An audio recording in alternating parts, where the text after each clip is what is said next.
ایک ایک سال سے بھائی بہنوں میں بات چیت بند ہے, کوئی ان کو ہوش ہی نہیں ہے یار.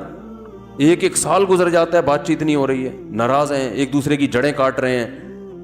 ایک صحابی نے عرض کیا, یا رسول اللہ میرے بھائی مجھ سے بات نہیں کرتا, سال بہت عرصہ ہو گیا. آپ نے فرمایا وہ اگر رشتہ داری توڑتا ہے تم جوڑنے کی کوشش کرو. یعنی غلطی اس بھائی کی تھی نا, آپ نے فرمایا پھر بھی تم جوڑو. فرمایا میں جوڑنے کی کوشش کرتا ہوں پھر بھی وہ رشتہ داری توڑتا ہے. پھر آپ نے فرمایا وہ اپنے لیے جہنم کی آگ کا ٹکڑا خرید رہا ہے. یعنی تمہارا فرض ادا ہو گیا, اب وہ اپنے لیے آگ کا انتظام کر رہا ہے. تو رشتہ داری توڑنا بھی کبیرہ گناہوں میں سے, بولو بھائی, ایک بڑا گناہ ہے. تو جب اور توڑنا جیسے گناہ ہے, جوڑنا ثواب بھی ہے. اور جڑتی کیسے ہے؟ روکڑا. بھائی کو ہدیہ دیا کریں پیسے, بہن کو پیسے, لفافے میں پیسے. پیسے کم وقت سانپ بن کے بیٹھ گئے ہیں, خرچ کرنے کے لیے تیار نہیں ہے. روکڑا خرچ کرو, سمجھ رہے ہو؟ گزارش عرض ہے, میرے بچے اور میری بہنوں میں ناراضی چل رہی ہے جس کی وجہ سے آنا جانا بند ہے. اگر میں بہنوئی کے گھر جاتا ہوں تو بچے ناراض ہوتے ہیں, گھر کا ماحول خراب ہوتا ہے. جبکہ سب کو سمجھاتا ہوں کوئی نہیں مانتا. میرے بچوں کی بھی غلطی ہے. کیا یہ قطع تعلق میں آتا ہے؟ بچوں میں اور بہنوں میں ناراضی چل رہی ہے. کس کی بہنوں میں؟ یعنی بچوں کی بہنوں میں, یعنی ان کے بچوں میں ابا کی بہنوں سے ناراضی چل رہی ہے.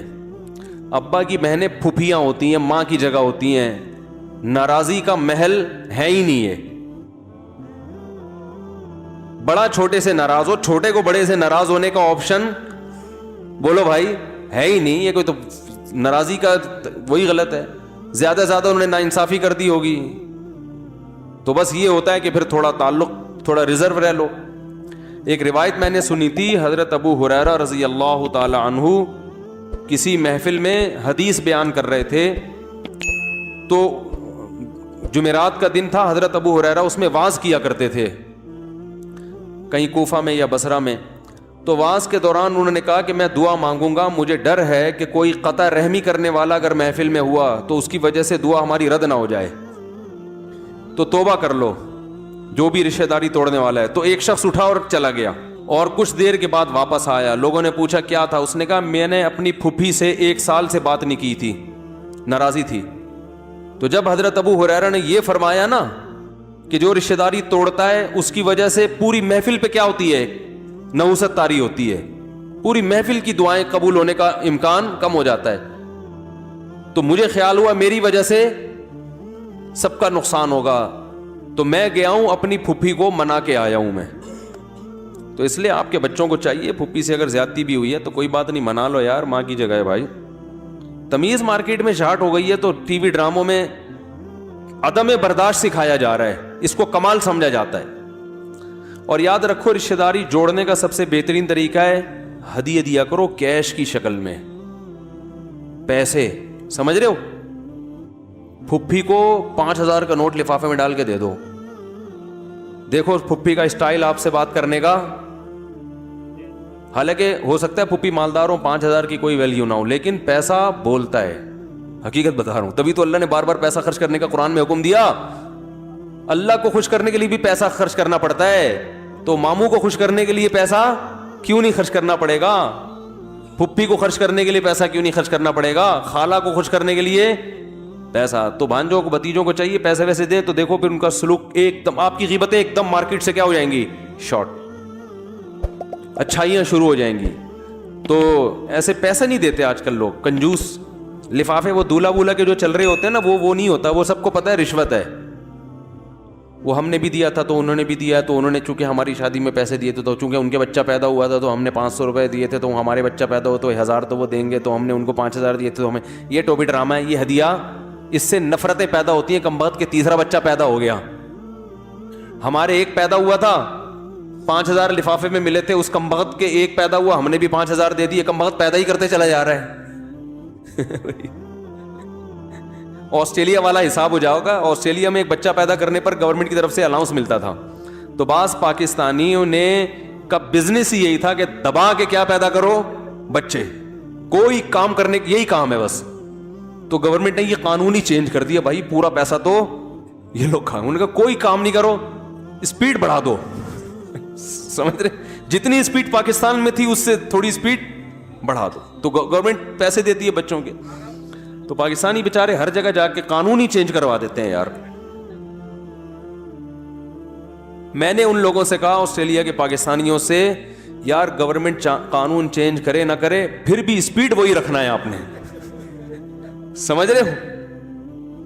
اسپیڈ کیا کرنی ہے وہی, کیونکہ آپ کو اگر گورنمنٹ خرچہ نہیں دے گی تو اللہ بھی تو ایک حکومت ہے نا, اللہ نے رزق کا وعدہ کیا ہے. آسٹریلین گورنمنٹ اگر وعدہ نہیں کر رہی ہے آپ سے تو اللہ, دیکھو آسٹریلیا کی گورنمنٹ کے وعدے پر یقین تھا اس لیے اسپیڈ فل اسپیڈ تھی. اللہ نے جو کہا ہے کہ میں اسے رزق دوں گا, اللہ کے وعدوں پہ یقین نہیں آتا. تو میں نے کہا اسپیڈ اس سے بڑھانی ہے, وہی رکھنی ہے. رزق کون دے گا؟ اللہ دے گا. تو اللہ کے وعدوں پر پھر نتیجہ یہ نکلے گا آسٹریلیا میں آپ کا ریشو مسلمانوں کا بہت زیادہ ہو جائے گا اور غیر مسلم اقلیت میں چلے جائیں گے. تو اسلام کو بھی فائدہ, پھر آپ کے جب آپ بوڑھے ہوگے آپ کے اولاد ہوگی, صحیح ہے نا, وہ آپ کی خدمت کریں گے. ہر لحاظ سے فائدہ ہی فائدہ ہے. پشتو میں فائدہ بولتے ہیں, اردو میں فائدہ بولتے ہیں. بھائی سوال پوچھا ہے, ہمارے ہاں اگر کوئی لڑکی نامحرم سے بے تکلف ہو کر کانفیڈنس سے بات کرتی ہے تو لوگ اسے پڑھا لکھا اور قابل سمجھتے ہیں, جبکہ اللہ نے تو اس سے منع کیا ہے. اللہ میاں نے خواتین کو مردوں سے فری ہونے کی اجازت نہیں دی. کوئی ضرورت کی بات ہو تو وہ کانفیڈنس کے ساتھ بھی کی جا سکتی ہے, وہ گھبراتے ہوئے تھوڑی کرے گی, ٹانگیں کانپ رہی ہوں گی. تو کانفیڈنس ہونا بری چیز نہیں ہے, لیکن فری ہونا یہ بری چیز ہے. فری بس اپنے میاں کے ساتھ ہوا کریں. کیا کسی نامحرم کے ساتھ نظر کی حفاظت کرتے ہوئے کرکٹ یا فٹ بال کھیل سکتے ہیں؟ یار مارکیٹ میں کیا کیا چیزیں آ رہی ہیں, کیوں کھیلیں گے بھائی؟ کتنی نظر کی حفاظت کرو گے, کھمبے سے لگ جاؤ گے. جائز نہیں ہے بھائی. اب میں مردوں میں کھیلو جا کے یار. ویسے بھی آدمی زنانیوں میں, اچھا ہم بچپن میں سنا کرتے تھے کہ لڑکیوں میں لڑکا گھوں کھاتا, یہ بچپن میں سنتے تھے ہم. پہلے تو مس گیدرنگ کا رواج ہی نہیں تھا.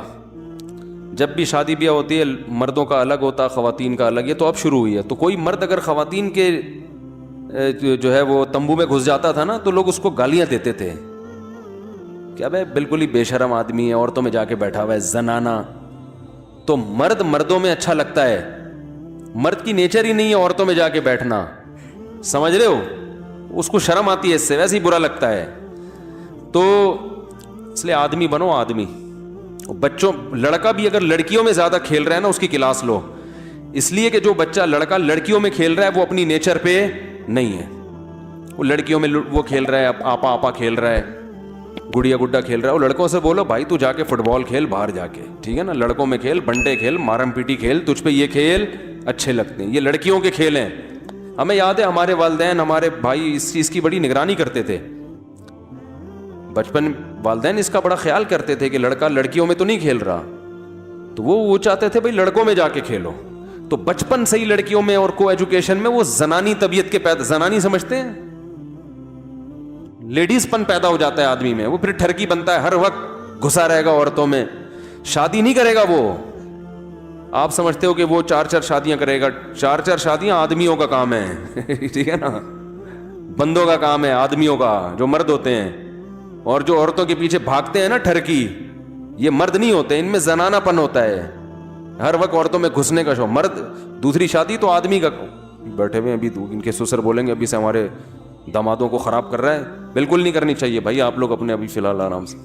اسی محفل میں اگر وہ پھر غلط ہو جاتا ہے نا, ہر بات ہر جگہ کہنے کی نہیں ہوتی. ابھی نئی شادی ہوئی ہے ان کی, دلہن سے جا کے پہلے دن ہی بولتے ہیں آج میں 4 شادیوں میں بیان سن کے آیا ہوں, پتہ چلا. تو وہ ہر بات ہر جگہ کہنے کی نہیں ہوتی. میں ابھی فی الحال اس کو پھر ہم جمعے کے دن سورہ کہف کی تلاوت کرنا حدیث سے ثابت ہے. جی ہاں, صحیح حدیث ہے کہ جس نے جمعے کے دن سورہ کہف کی تلاوت کی وہ دجال کے فتنے سے محفوظ رہتا ہے.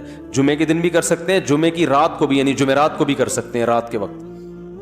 مفتی صاحب جنت میں لے جانے والے اعمال کون سے ہیں؟ حدیث میں آتا ہے جنت میں لے جانے والے, سب سے پہلے تو کبیرہ گناہوں سے بچنا, اس کے بغیر جنت کا تصور غلط ہے. اس کے بعد کچھ اور اعمال ہیں. آپ نے فرمایا تقرئ السلام, سلام کو فروغ دو, اور فرمایا تطعم الطعام, لوگوں کو کھلایا کرو.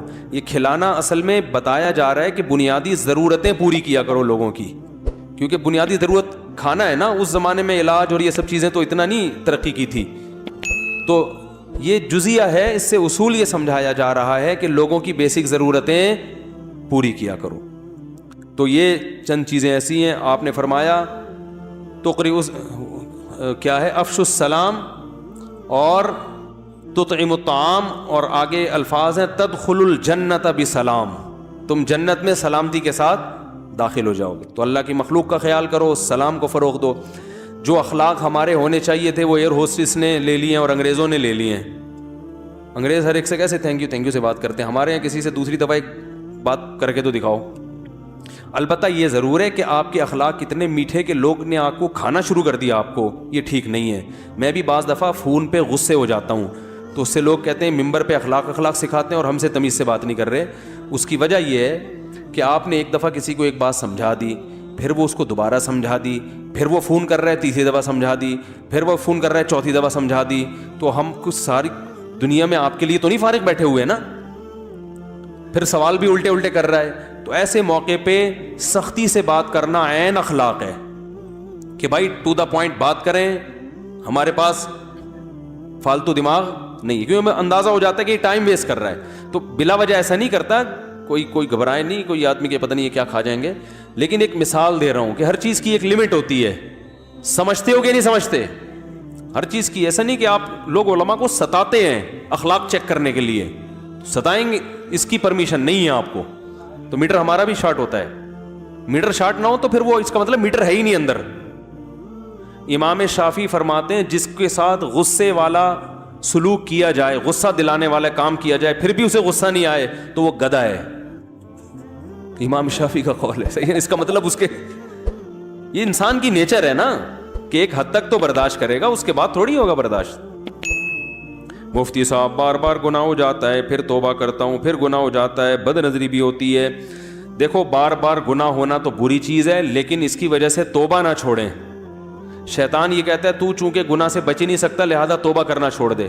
تو شیطان سے کہیں یار جیسے بار بار گناہ بری چیز ہے تو بار بار توبہ اچھی چیز ہے. گناہ سے اللہ کا غضب آتا ہے, توبہ سے اللہ کا غضب ٹھنڈا ہو. بار بار بخار ہو جاتا ہے تو بار بار پیناڈول کھاتے ہو کہ نہیں کھاتے؟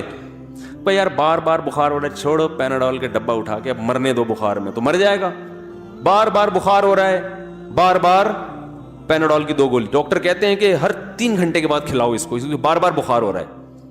تو اس لیے توبہ تو کسی قیمت پہ نہیں چھوڑنی. پھر یہ کہ بار بار گناہ کیوں ہو رہا ہے اس کی فکر کرنی ہے. تو اس کا ایک میں نسخہ بتاتا ہوں کہ بھائی جب بھی گناہ ہو اپنے آپ کو سزا دو, روزہ رکھ کے, صدقہ کر کے. سزا ملے گی نا, اپنے آپ پر مقدمہ چلا کے خود اپنی سزا تجویز کرو. تو سزا ملنے سے آہستہ آہستہ وہ گناہ کیا ہوگا, ایک دم سے ختم نہیں ہوتا, کم ہوتے ہوتے مارکیٹ سے شارٹ ہو جائے گا انشاءاللہ. ایک دم نہیں ہوتی یہ چیزیں, آہستہ آہستہ ہو جاتی. بد نظری جب بھی ہوتی ہے کچھ پیسے نکال کے صدقہ کرو, سمجھ رہے ہو؟ تو پھر بار بار جب ہوگی نا جیبیں خالی ہونا شروع ہو جائیں گے. پھر آدمی کہے گا اب بزنس مل گیا اس کو کہ 1000 روپے آج اڑ گئے, کل 500 بچانے ہیں میں نے. تو اس کو پتا چلے گا ایک دفعہ نظر جھکانے سے 50 روپے بچ جاتے ہیں. تو آہستہ آہستہ انشاءاللہ فائدہ ہوگا اس کو.